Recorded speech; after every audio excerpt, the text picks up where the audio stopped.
वार किया है, जिन्होंने होनहार युवाओं का भविष्य मिट्टी में मिला दिया है, उनके सारे मंसूबे ये मोदी चकनाचूर करके रख देगा। मोदी ने कहा, साथियों, झारखंड में हमारी बहन बेटियों का जीवन आसान हो, ये मेरी प्राथमिकता है। बहनों को शौचालय मिले, बैंक में खाते खुले, गर्भावस्था के दौरान सीधा उनके खाते में पैसा पहुंचे। कहा, मैं माताएं और बहनों के लिए सेवक बनकर आया हूं। भाजपा ने आपको गोगो दीदी योजना का फायदा दिया है। कहा कि झारखंड की मेरी माताएं बहनों के लिए मोदी की गारंटी है। सरकार बनने के बाद गोगो दीदी योजना लागू हो जाएगी। इस योजना से भी हमारी माताओं के बहनों के खातों में सीधा पैसे जाएंगे, बीच में कोई बिचौलिया नहीं होगा। 13 नवंबर को वोट देकर दिखाए अमिट स्याही, इन सुविधाओं का फ्री में ले सकेंगे लाभ। विधानसभा चुनाव के पहले चरण का चुनाव 13 नवंबर को होना है। इस दिन राजधानी रांची के लोग भी मतदान में बढ़ चढ़कर भाग लेंगे। इसे लेकर रांची नगर निगम द्वारा कई कार्यक्रम किए जा रहे हैं। इसी कड़ी में प्रशासक संदीप सिंह ने अनूठी पहल की है। इसके तहत 13 नवंबर को मतदान करने वाले लोग अपनी अंगुली की स्याही को दिखाकर उस दिन निःशुल्क पार्क में भ्रमण कर सकेंगे। वहीं शहर के पार्किंग स्थलों में वाहन पार्क करने पर उन्हें किसी प्रकार का पार्किंग शुल्क नहीं वसूला जाएगा। मतदान कर उंगली पर लगी अमिट स्याही दिखाने पर इस दिन शहर में संचालित किसी भी सिटी बस में किराया नहीं लिया जाएगा। लोग एक जगह से दूसरी जगह पर निःशुल्क सफर कर सकते हैं। विधानसभा चुनाव को लेकर प्रशासक संदीप सिंह ने शहर के सभी मतदान केंद्रों में विशेष सफाई अभियान चलाने का निर्देश दिया है। सुपरवाइजरों से कहा है कि सभी मतदान केंद्रों व उसके आसपास जमा कचरे के ढेर का उठाव कराएं।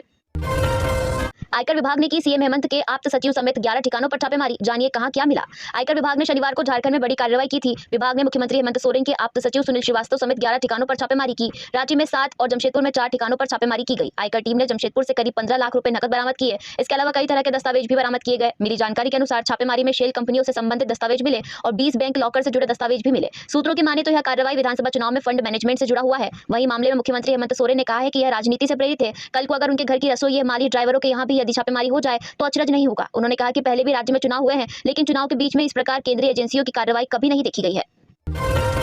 झारखंड में ठंड बढ़ेगी, 24 घंटे मौसम रहेगा शुष्क। प्रदेश के अधिकांश हिस्सों में छाया कुहासा, रांची में भी महसूस हो रही ठंड। झारखंड के अधिकांश हिस्से में सुबह से कुहासा छाया हुआ है। मौसम विभाग के मुताबिक झारखंड में अगले 24 घंटे में मौसम शुष्क रहेगा, लेकिन ठंड बढ़ेगी। रांची मौसम केंद्र के वैज्ञानिक अभिषेक आनंद ने बताया कि शुष्क मौसम में सेहत का खास ध्यान रखने की सलाह दी है। अभी मौसम में बदलाव का समय है, धीरे धीरे न्यूनतम तापमान की गिरावट होती रहेगी। मौसम विभाग की रिपोर्ट के मुताबिक सबसे अधिक तापमान 32.8 डिग्री चाईबासा और सबसे कम तापमान 18.2 डिग्री चाईबासा में ही दर्ज किया गया है। वहीं राजधानी रांची में भी सुबह और शाम में कनकनी जैसा महसूस होता रहा। मौसम विभाग के मुताबिक धनबाद, दुमका, गिरिडीह, गोड्डा, जामताड़ा, पाकुड़ और साहिबगंज में अधिकतम 30 और न्यूनतम 18 डिग्री, कोडरमा, चतरा, गढ़वा, लातेहार, लोहरदगा, पलामू में अधिकतम 29 डिग्री और न्यूनतम 17 डिग्री रह सकता है। जबकि बोकारो, रामगढ़, हजारीबाग, रांची, खुटी, गुमला अधिकतम 28 और न्यूनतम 15 डिग्री, पूर्वी और पश्चिमी सिंहभूम, सरायकेला खरसावा और सिमडेगा अधिकतम 29 और न्यूनतम 16 डिग्री दर्ज किया जा सकता है। अरबों रुपए चुनाव में भेजे जाना था, आईटी रेड के बाद हेमंत सोरेन सरकार पर बीजेपी का हमला।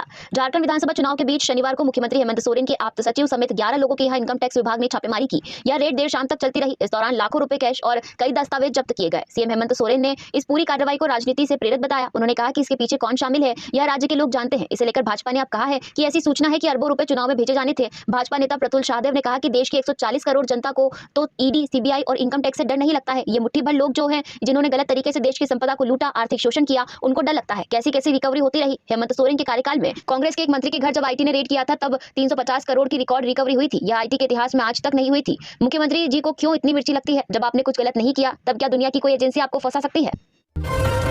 पश्चिमी सिंहभूम के गुदड़ी में जानलेवा हो रहा डायरिया मलेरिया, एक ही परिवार के 3 बच्चे सहित 4 लोगों की मौत। जांच को पहुंची हेल्थ डिपार्टमेंट की टीम। पश्चिमी सिंहभूम जिले के सुदूर क्षेत्र में स्थित गुदड़ी प्रखंड के बड़ा केसल गांव में डायरिया और मलेरिया बीमारी से एक ही परिवार के 3 लोगों की मौत हो गई है। मृतकों में 3 बच्चे भी शामिल है। एक ही परिवार के 3 व एक अन्य की मौत के बाद जिले का हेल्थ विभाग में हड़कंप मच गया है। जानकारी मिलते ही मेडिकल की टीम ने गाँव जाकर कैंप किया और गाँव में जो भी बीमार थे उनका इलाज किया। बताया जा रहा है कि गाँव में कई और लोग भी बीमार है जो मलेरिया और डायरिया से पीड़ित है।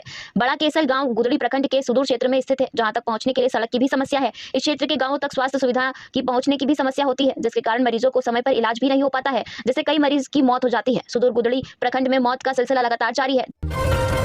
मैथन टोल प्लाजा के इंजीनियर से 5.35 लाख की ठगी, शिकायत दर्ज। मैथन टोल प्लाजा के इंजीनियर चंद्रशेखर चौधरी से साइबर ठगों ने 5.35 लाख की ठगी कर ली है। चंद्रशेखर चौधरी ने शनिवार देर शाम मैथन पुलिस से इसकी शिकायत की। मैथन पुलिस ने शिकायतकर्ता इंजीनियर को साइबर थाना धनबाद भेज दिया। जानकारी के अनुसार चंद्रशेखर चौधरी के फोन पर एक कॉल आया। कॉल करने वाले ने पैसे इन्वेस्ट करने और कम समय में उस पैसों को 2 गुना करने का झांसा देते हुए कई तरह का प्रलोभन दिया। इंजीनियर साइबर ठग के झांसे में फंसते चले गए और उन्होंने एक के बाद एक आधा दर्जन किस्तों में कुल 5,35,000 रुपए साइबर ठगों को भुगतान कर दिया। इसके बाद उनको समझ में आया कि वे साइबर ठगी के शिकार हो गए हैं। गौरतलब है कि साइबर ठग लगातार इस तरह की वारदातों को अंजाम देते रहे हैं। साइबर ठग अलग अलग तरीके से लोगों से ठगी कर रहे हैं। पढ़े लिखे लोग भी लालच में उनके झांसे में फंस जाते हैं।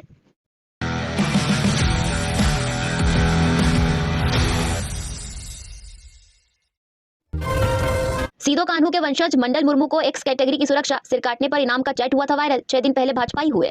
बरहेड़ से जेएमएम उम्मीदवार और राज्य के सीएम हेमंत सोरेन के प्रस्तावक रहे मंडल मुर्मू को एक्स कैटेगरी की सुरक्षा दी गई है। केंद्रीय गृह मंत्रालय की ओर से उन्हें यह सुरक्षा उपलब्ध कराई गई है। मंडल मुर्मू 6 दिन पहले भाजपा में शामिल हुए थे। इसके बाद उनका सिर काटने के नाम पर व्हाट्सएप चैट वायरल हुआ था। इसमें लिखने वाले ने लिखा था कि मंडल मुर्मू का सिर काटने वाले को 50 लाख रुपए का इनाम दिया जाएगा। इस व्हाट्सएप चैट को पूर्व सीएम चंपाई सोरेन ने अपने एक्स अकाउंट पर शेयर करते हुए मंडल मुर्मू के परिवार को सुरक्षा देने की बात कही थी। सेल्स एंड सर्विस नाम का एक व्हाट्सएप ग्रुप में यह संदेश वायरल हुआ था। चैट में कहा गया कि मंडल मुर्मू का सिर जो भी काटेगा उसे सीधो कान्हू वाईसी समिति की ओर से 50 लाख रुपए देकर सम्मानित किया जाएगा। संज्ञान में मामला आते ही प्रशासन एक्टिव हुआ, जिसके बाद पुलिस ने इस मामले को गंभीरता से लिया। इसके बाद दुमका की मुफस्सिल थाना पुलिस ने जांच पड़ताल की। चांदडी गांव के रहने वाले साहुल हांसदा को पूछताछ के बाद गिरफ्तार कर लिया गया।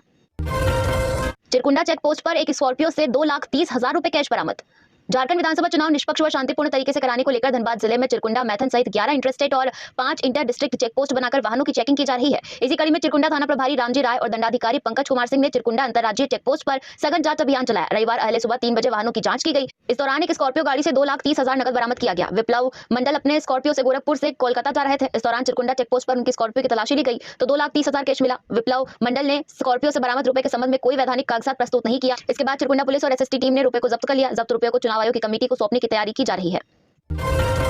मुझे यकीन है कि ये आसमां कुछ कम है। सीएम हेमंत सोरेन ने बड़े ही तार्किक और शायराना अंदाज में बीजेपी पर तंज कसा है। इसके कई मायने भी निकाले जा रहे हैं। सीएम हेमंत सोरेन ने सोशल मीडिया पोस्ट में कहा है कि उसे गुमा है कि मेरी उड़ान कुछ कम है। मुझे यकीन है कि यह आसमान कुछ कम है। इंडिया की नारी शक्ति भाजपा की रूढ़िवादी महिला विरोधी सोच और विचारधारा को हरा रही है। इससे पहले रविवार को भी हेमंत सोरेन ने मीडिया से बातचीत में कहा था कि न बटेंगे न टूटेंगे, मगर चुनाव के माध्यम से कूटे जरूर जाएंगे। पत्नी को दूसरे लोगों के साथ संबंध बनाने के लिए करता था मजबूर, विरोध करने पर किया ये हाल।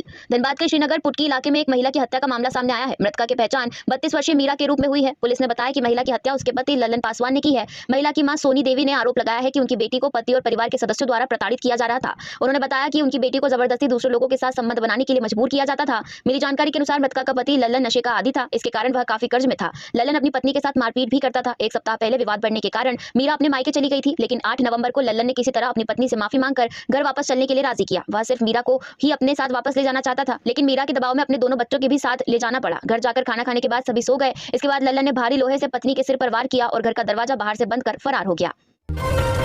रांची में भालुओं ने महिला को किया घायल। घर से 50 कदम दूर 3 भालुओं ने किया हमला। गंभीर रूप से हुई घायल, रिम्स भेजा गया। रांची जिले के लापुंग थाना क्षेत्र के दौलेचा करंज टोली में 3 भालुओं ने हमला कर 56 वर्षीय सुकरो मुंडाइन को गंभीर रूप से घायल कर दिया। घटना सुबह 5:35 की है। भालुओं ने महिला पर घर से 50 कदम दूर हमला किया। अचानक हुए हमले से महिला को संभलने का मौका नहीं मिला। भालुओं ने सिर, कंधे, पीठ, पेट सहित कई जगहों को नोच डाला। जानकारी मिलने के बाद मुखिया मालती रानी केरकट्टा ने अपने पति गंदूर उराव एवं समाजसेवी किशोर कुमार साहू की मदद से एम्बुलेंस बुलाकर घायल महिला को सामुदायिक स्वास्थ्य केंद्र बेड़ो पहुंचाया। यहाँ प्राथमिक उपचार किया गया, जिसके बाद उसे बेहतर इलाज के लिए तुरंत रिम्स रेफर कर दिया गया। उसके बेटे अग्नू मुंडा ने बताया कि उसकी मां सुकरो मुंडाइन सुबह 5 बजे सोकर उठी थी। लगभग 5:35 पर जैसे ही वह अपने घर से 50 कदम आगे पत्थर गड़ी के पास पहुंची, तभी झाड़ी से निकलकर जंगली भालुओं ने हमला कर दिया। उसके चिल्लाने की आवाज सुनकर हम सभी वहां जुटे और जंगली भालू के कब्जे से उसे छुड़ाया।